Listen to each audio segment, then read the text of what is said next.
Cousin marriages के बाद आपको क्या क्या कॉम्प्लिकेशंस फेस करनी पड़ती हैं।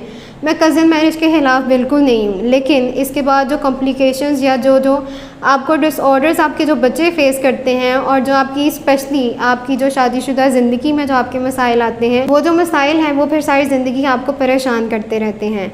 तो कॉम्प्लिकेशंस क्या क्या आ सकती हैं? उन कॉम्प्लिकेशंस में ये है कि आपके बच्चों का जो वो हेयरिंग इम्पेयरमेंट हो सकती है, उनको विजन इम्पेयरमेंट हो सकता है। कुछ बच्चे जो हैं उनमें डिलेड माइलस्टोन्स होते हैं, मतलब वो बोलना लेट बोलते हैं। कुछ जो है वो बोलना शुरू करते हैं तो तोतला बोलते हैं, या फिर कुछ जो है वो बोलते ही नहीं हैं। इसी तरह से कुछ जो है वो चलने से कासिर होते हैं, कुछ में सुनने से कासिर होते हैं।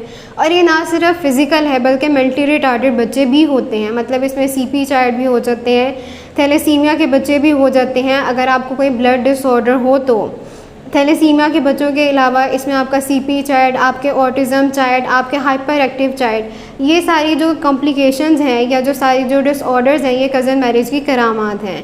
इसके बाद हम आते हैं कि इन चीज़ों को कैसे रोका जा सके, या मतलब अगर आपने कज़न मैरिज करनी बहुत ही ज़रूरत है, मतलब इस चीज़ की बहुत आप लोग जागीर से बाहर नहीं कर सकते,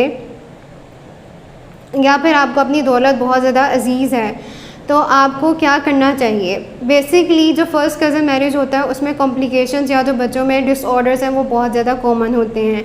लेकिन जैसे जैसे अगर ये सेकंड कज़न मैरिज हो, थर्ड कज़न मैरिज हो, तो उसमें कॉम्प्लिकेशन रेशो जो है वो बहुत लो हो जाती है। ये रेशो जो है ये फ़र्स्ट कज़न मैरिज में बहुत ज़्यादा होती है।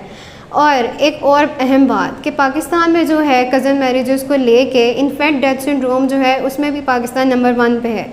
मतलब ये कि पाकिस्तान में बच्चा जो है वो 1 साल की उम्र से पहले ही वफ़ात पा जाता है, और ये रेशो जो है ये पाकिस्तान में बहुत ज़्यादा इन है। मतलब जिन चीज़ों में पाकिस्तान को ऊपर जाना चाहिए उन चीज़ों में वो है नहीं, लेकिन इन चीज़ों में पाकिस्तान दुनिया के अव्वल नंबर पे पाया जाता है।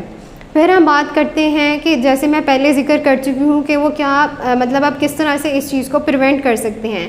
इसमें जो है प्री मैरिटल स्क्रीनिंग टेस्ट होते हैं। वो टेस्ट जो हैं वो आपके ब्लड टेस्ट होते हैं। इसमें आपके सारे हीमोफीलिया आ जाता है, आपके सिकल सेल एनीमिया आ जाता है, थैलेसीमिया टेस्ट आ जाता है, फिर आपके HIV एड्स और इस तरह के टेस्ट आ जाते हैं, जिनको टेस्ट करवा के आपको पता लग जाता है कि अगर खुदा न खास्ता आपके ब्लड में कोई इन्फेक्शन या डिसऑर्डर है, क्योंकि आप तो सही सलामत उस दुनिया में आ गए हैं, तो ये ज़रूरी नहीं है कि आपका बच्चा भी सही सलामत ही आए। वो जो है उसमें जेनेटिकली डिसऑर्डर की वजह से, आपके ब्लड में इन्फेक्शन की वजह से उसमें कोई ना कोई इशू या कोई ना कोई कॉम्प्लिकेशन हो सकती है। तो स्क्रीनिंग टेस्ट करवाना बहुत लाजमी है। अब बात करते हैं कि स्क्रीनिंग टेस्ट करवाता कौन है, ये होता क्या है।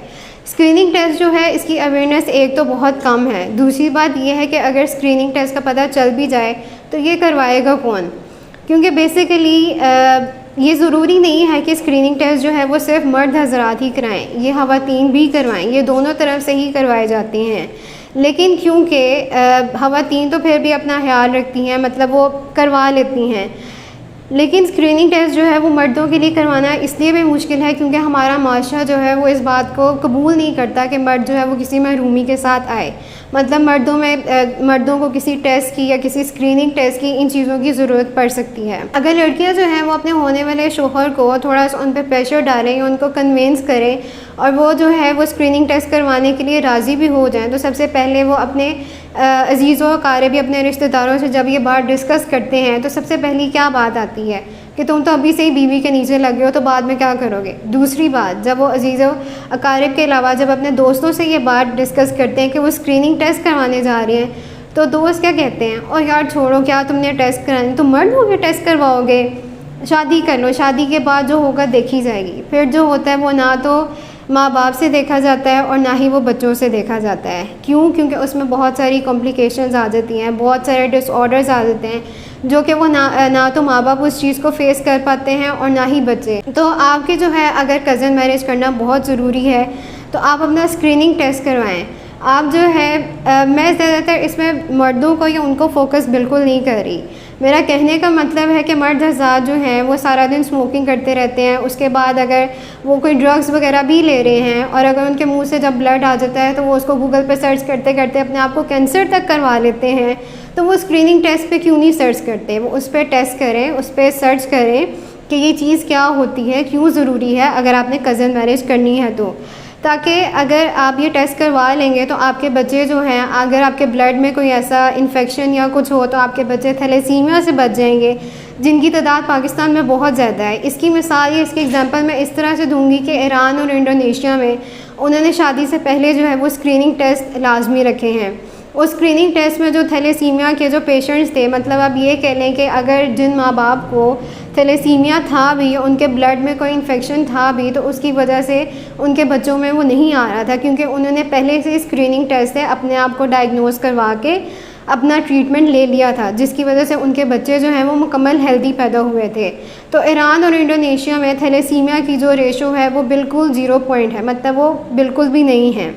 तो इस तरह के अगर स्क्रीनिंग टेस्ट हम लोग भी करें और हम लोग भी इसकी अवेयरनेस देना शुरू करें, तो ना सिर्फ हम थैलेसीमिया से बल्कि हीमोफीलिया से, पोलियो से, सिकल सेल एनीमिया से और HIV और एड्स जैसी बीमारियों से बच सकते हैं। जो बेसिकली मेरा कज़न मैरिज को डिस्कस करने का ये मकसद था कि आप जो है वो मतलब इस चीज़ में अवेयरनेस आए कि कज़न मैरिज किन खतरात का सामना ला सकती है आपके बच्चों के लिए, आपके लिए। स्क्रीनिंग टेस्ट किस हद तक इम्पोर्टेंट हैं आपके लिए, आपकी सेहत के लिए। उसके बाद आता है कि अगर आप स्क्रीनिंग टेस्ट करवा लेंगे तो आप जो है वो खुद भी सेहतयाब ज़िंदगी गुजारेंगे और आपके बच्चे भी।